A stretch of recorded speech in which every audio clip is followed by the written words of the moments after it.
It was close to 3 when I finally turned the deadbolt with a satisfying clunk. It was a crisp sound I only noticed when the rest of the world became less so. I sat down on my couch with heavy eyelids and thought, I'm going to get up and go to the bedroom. I'm going to lay down and sleep.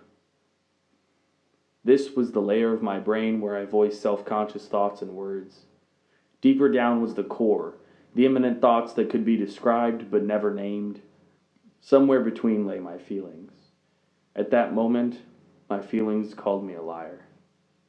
My jeans were misbuttoned and my blouse untucked. It was a warm December, especially in the second-floor apartment, but I snuggled into the loose jacket and continued to sweat. My eyes lulled shut for a moment.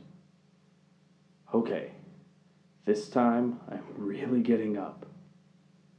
I took 3 steps toward the kitchen and sat heavily, unexpectedly, on a chair pulled out from the table. Shoes. I removed them, but held one by the heel and felt its velvety texture. Up. Let's go. The going was easier then, unafraid of breaking an ankle. Josh's key lay on the counter still. I hadn't asked for it, and he hadn't told me he left it. But there it was. The microwave clock said I already spent 10 minutes just getting there. I should have stayed on the couch. I ran the water into a coffee cup in the sink. The brown water poured over the sides, growing more and more dilute until I raised it to my mouth and drank deeply.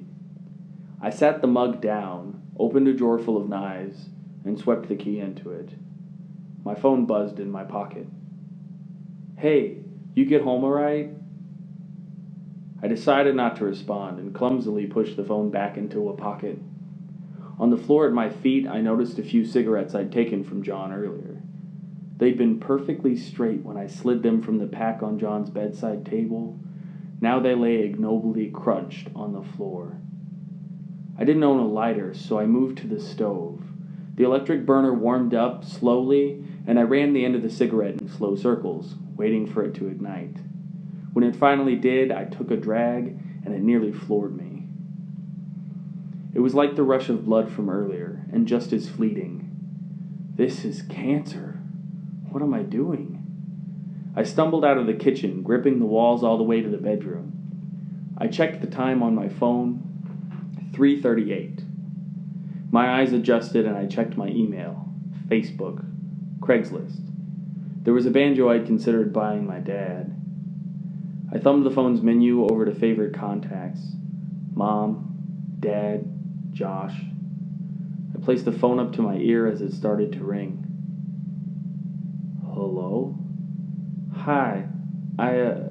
You left your jacket. Amy, it's 3:30. I know, Josh. Listen, I just got home and I wore your jacket out and I didn't think, can this not wait? I'm sorry. Amy, I need to sleep. The line went dead, and the phone's face again showed the banjo listing. You left your key, too. And I slept with another man tonight. I'm sorry. I'm so sorry. As I cried, I thought, this is it.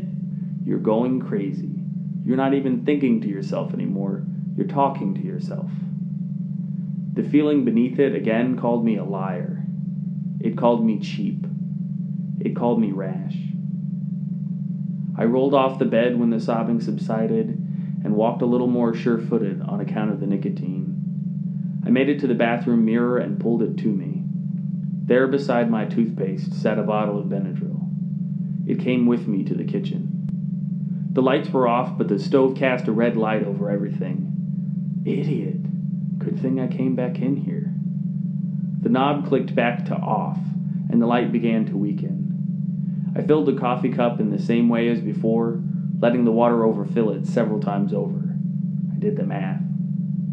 25 milligrams. There's 50 in Unisom. That's a safe dose. So 4 is a double dose, so... I shook the bottle, and the little pink and white capsules cascaded over the counter.